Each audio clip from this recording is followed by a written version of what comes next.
I'm Bill Johnson. Around here, they just call me Dad. I've been trying to read, but I just can't seem to do it. Thanksgiving Day. We Johnsons had a good Thanksgiving, the best we've ever had. And I can't help thinking that what made it better was a real feeling of thankfulness. And that's odd, too, when you consider the shape things were in when I got home from work yesterday. My kids, Dick and Tommy and Susan, were all home from school. And of course, Mother and the baby were there. As kids will, mine were living tomorrow right along with today, looking forward to Thanksgiving. And like most men, I'm glad it was Mother instead of me who had to break the news to them. Tomorrow's Thanksgiving. Turkey and dressing and pie and cake. And fruit salad and whipped cream and cranberries. Gee, I can hardly wait. Me too. Well, you know, children, we've had a lot of expenses this month, and, well, your father and I thought that... Well, the truth of the matter is, there just won't be any turkey this year. No turkey for Thanksgiving? Oh, I'm going to make a pumpkin pie. We'll have plenty to eat, but, well, we'll just have to get along without turkey. Mom, you don't mean it. It won't be Thanksgiving at all. Even the Pilgrims had a feast. After all, isn't that what Thanksgiving's for? I don't think it's fair. And it was right there that I came in, right in the thick of it. Hello, everybody. Hi, Paul. Hello, Mother, Dick, Susan. Well, what's been going on around here? What's the matter with everybody, anyway? Mom says we're not going to have any Thanksgiving.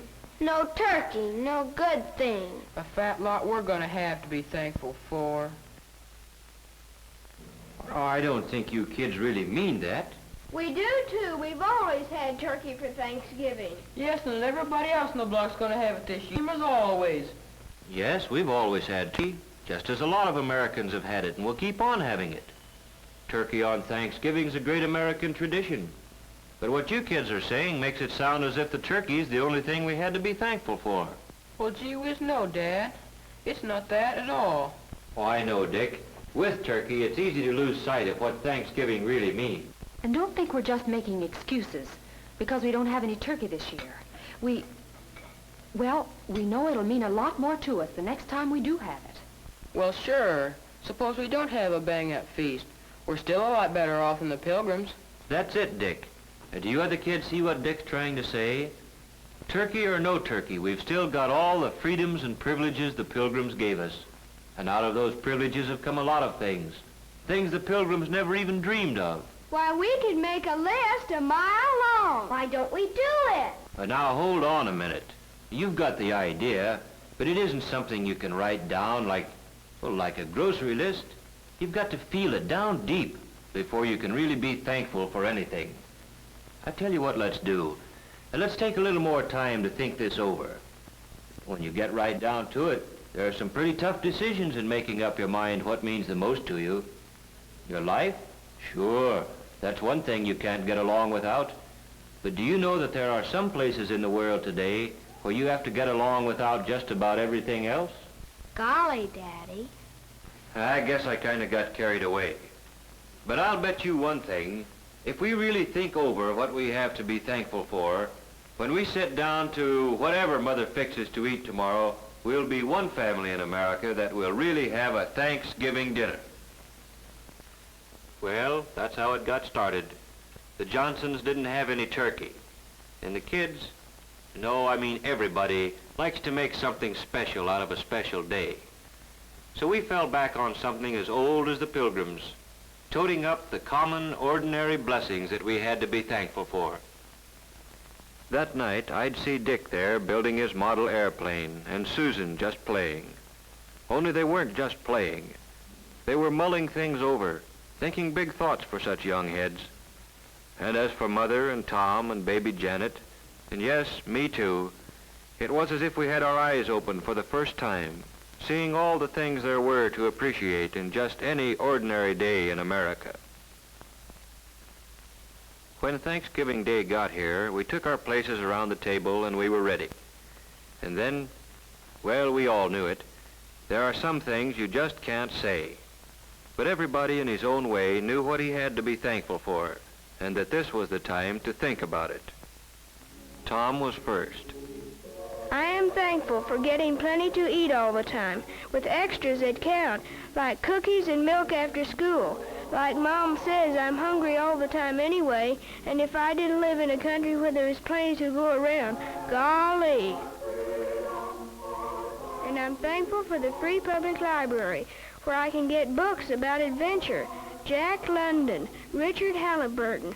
Gee, the way they tell a story is as good as being there yourself. And it's free, with only a library card. Yes, Tommy thought about some of the things he ought to be glad for all the time. And somehow turkey and trimming seemed to matter a whole lot less than he thought they did yesterday. Well, then it was Susan's turn.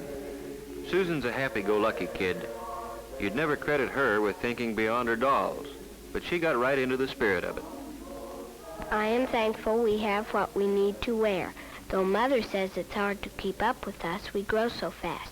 I never thought before how many clothes it takes for all kinds of weather, or how it would be to have to do without the right ones.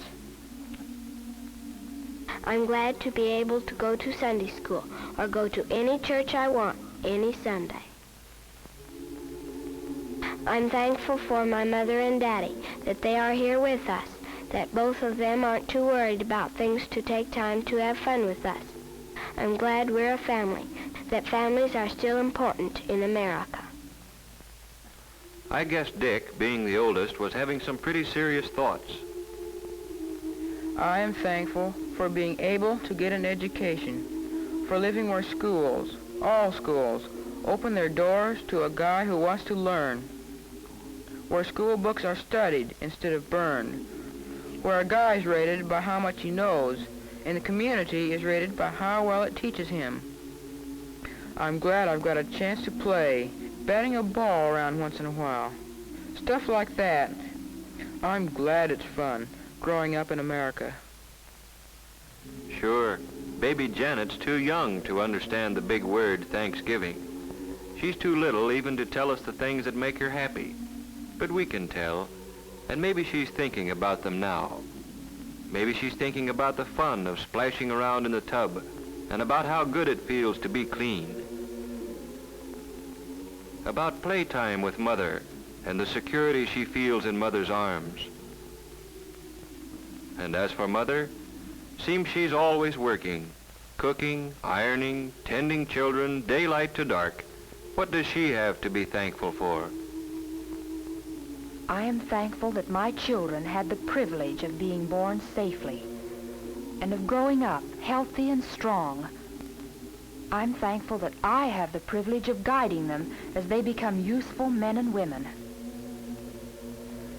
And I'm thankful for all the things our American system makes possible for the Smiths and the Browns and the Johnsons, for washing machines, hot water out of a tap, and a telephone to call the doctor when one of the family is sick. A car to get Dad to work. Yes, I'm thankful for all the things free people working together can produce. I'm thankful that when my neighbor drops in to borrow a cup of flour, we've got the right to talk about anything we want to. The parent-teacher project, the new mayor, or Jane Jones' hat. And last of all, I'm truly thankful for the peace of mind that Dad's job brings, for knowing that even though there are lots of luxuries we can't afford, there still will always be enough to go around for the things we have to have.